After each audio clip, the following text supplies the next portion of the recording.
look at these key events that led to the identification of DNA as the molecule that is really responsible for heredity and the transmission of traits from one generation to the next. And we saw that Hershey and Chase were able to show that DNA was responsible for heredity.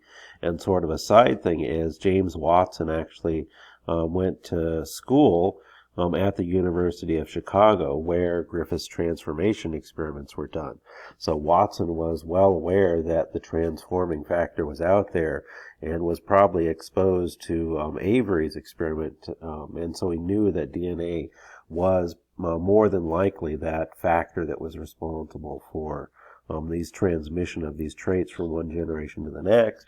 And so he went to work with Crick to see about whether or not they could discover the structure of this molecule that presumably was responsible for this transmission of traits. And if we look at the structure of DNA and RNA, these nucleotides that are out there, remember these are polymers that we're used to thinking about. And they are made of these little building blocks. And when you look at the building block, the nucleotide monomer, it does contain a 5-carbon sugar right here that has a phosphate group attached to it, and it also has this nitrogen-containing base attached to that sugar right there. And when we look at this sugar, this is where we see one of the differences between these two different types of nucleic acid. For your DNA, the reason it's deoxyribose is that pentose sugar is missing an oxygen hanging off of this second carbon right here. And if you look at RNA over here, you can see that the second carbon in that ring structure actually does have a hydroxyl group right there. And for those of you who think this doesn't make much of a difference, it's just a single oxygen there, well, it turns out that DNA is a lot more stable molecule compared to RNA because of that extra oxygen on your ribose sugar there. And RNA polymers will actually break down if you mix them up in hot water with an alkaline pH. It'll take that polymer and break it down to these nucleotide monomer structures here. And the other thing when we look at that is, remember this nitrogen-containing base that we have over here. And if we look at the different nitrogen-containing bases that are out there, they fall into two classes. Your purine residues that actually have this double ring structure, and that includes adenine and guanine. And then your pyrimidine bases that are out there, including cytosine, thymine, and uracil. These have a single ring structure. And again, you can see that there is this nitrogen in there. And if you remember back to our chemistry stuff, when you look at molecules that contain oxygen and nitrogen, those are going to be polar elements. And that means that the electrons are going to spend some more time around these elements, and that's going to result in a little bit of polarity to their covalent bonds. And when you have polarity to covalent bonds, that makes them like little magnets, and they're going to be able to start forming hydrogen bonds with other elements that are out there that also have that polarity or electronegativity built to those atoms. If we take a look at taking these nucleotide monomers and turning them into polynucleotides, this is where another side group on that sugar chain makes a big difference. And if we look at this right here, we have our sugar with our phosphate hanging off of it and a T residue. And you can see this is coming off of the 5' carbon. You have your phosphate group right there. And if you look at this, the next base is actually attached to that. So here we have a 3' hydroxyl group hanging off the side of this pentose sugar right here. Not the 2', now we're looking at the 3' carbon. And there you have a phosphate group attached, and there is your next sugar, and then your phosphate, and then your next base, and we have a free 3' hydroxyl group hanging off there. And this is the site where the next nucleotide would be added to this growing chain or growing polynucleotide right there. And what people refer to is this gives us a sugar phosphate backbone right here, and your nitrogen containing bases are basically hanging off of that sugar phosphate backbone. And if you take a look at the structure of your DNA there, the ribbons that we see in this diagram, there is your sugar phosphate backbone, and then your bases are projecting out here. And if we take this double helix right there and untwist it, we can see the flat version right there. There is one strand of your polynucleotide for DNA, and then we have the other strand. And what people found is that these two strands actually go in opposite directions. There's our 5' phosphate end, and here's our 3' hydroxyl group right there. And this is where your new bases would be added. But if you look at the opposite strand over here, notice the 3' hydroxyl is on the opposite side there. And so this is what makes DNA strands known as anti-parallel. They go in opposite directions like a two-way road out there. If you look at RNA, it's typically a single-stranded molecule, not double-stranded like this, and it's coated with proteins to help stabilize that interaction. But when you have DNA as this double-stranded molecule, it's very, very stable. If we look at these two strands right here, we also find that the two strands complement each other. And this was discovered by a Russian biochemist who was able to actually take DNA and purify it from different cells that are out there, and he was able to chemically hydrolyze the DNA. He mixed it up with some acids and then put it under high heat conditions, and what happens then is the DNA actually breaks down into the monomers, and then he took the resulting mixture there and he measured the amount of the 4 different bases that came out, and what he found is the ratios of these bases were always consistent even when you looked in different organisms. The amount of A was always equal to the amount of T residues, and the amount of your cytosines was always equal to the amount of the guanine residues. And this is what's known as Chargaff's rule. And what Watson thought about when he heard about Chargaff's data is that this is perfect because you can look at this as two strands for your DNA molecule and they complement each other. In this strand, you can see there's a large base right there opposite the small base, and over here you can see small opposite the large, and that's going to result in these two strands having the same width when we're looking at this molecule. And that's really important, as we'll see later on, because this allows proteins to be able to bind this and basically feel their way along the DNA right there.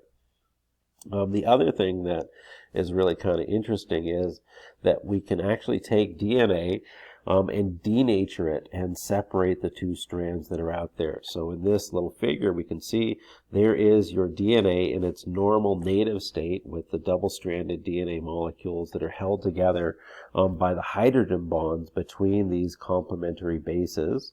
And if you take them and heat them up and mix them up with an alkaline solution, which you remember that would break down RNA, but really what happens with DNA is it separates the two strands, and now you end up with single-stranded DNA.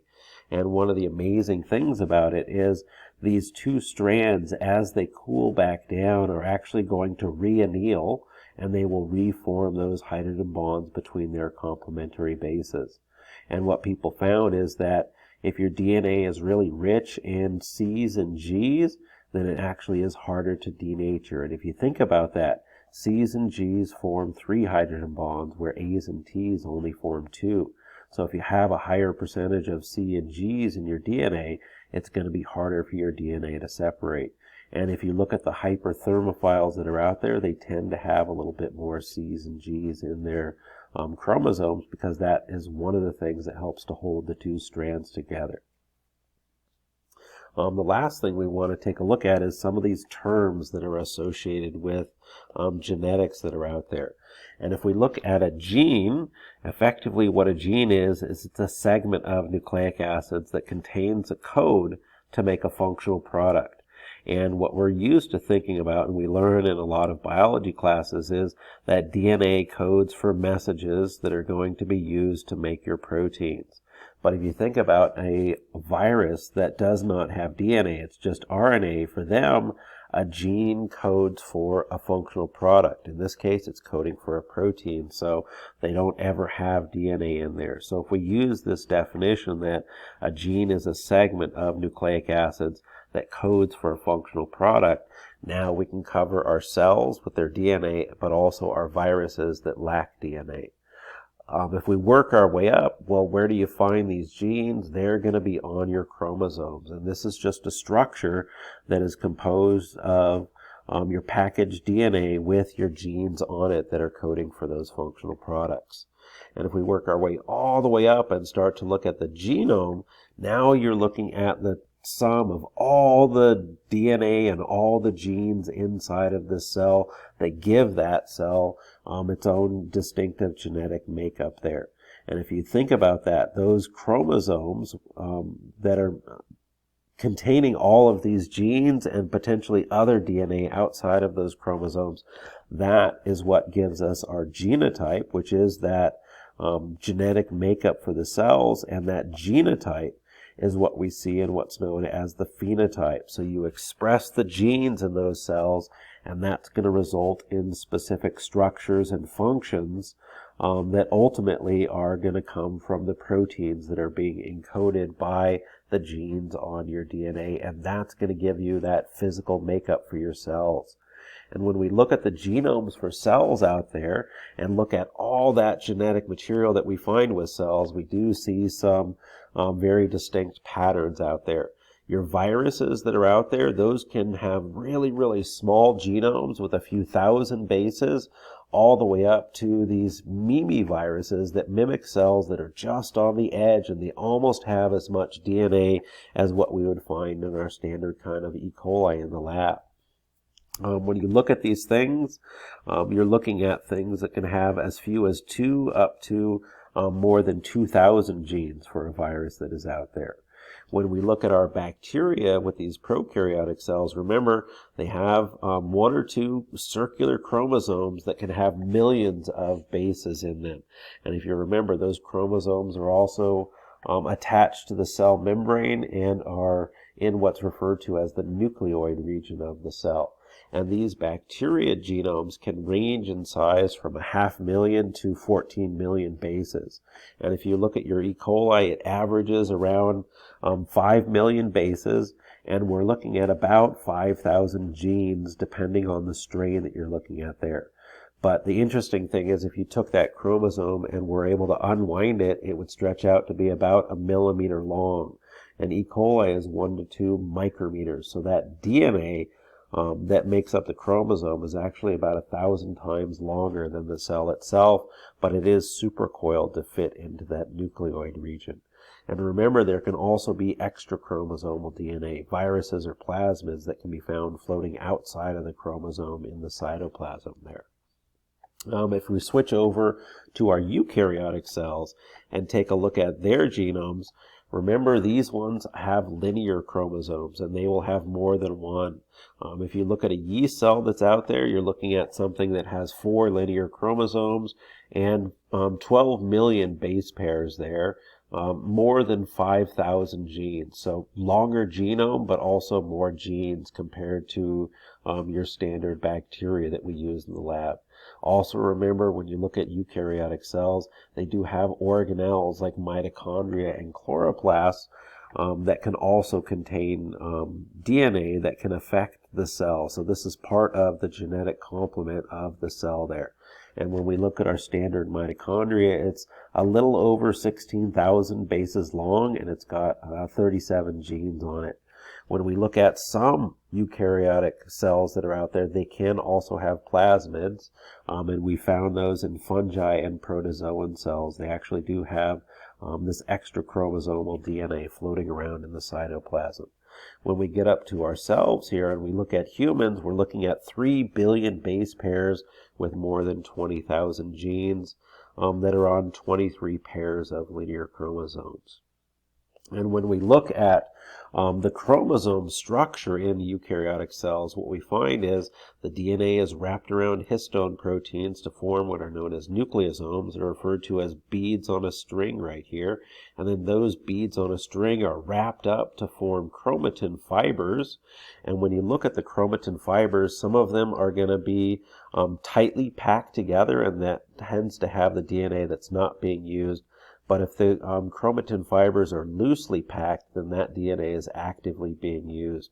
And we really only see this chromosome in this highly condensed state when the cell is dividing and preparing to divide and going through the process of mitosis or meiosis.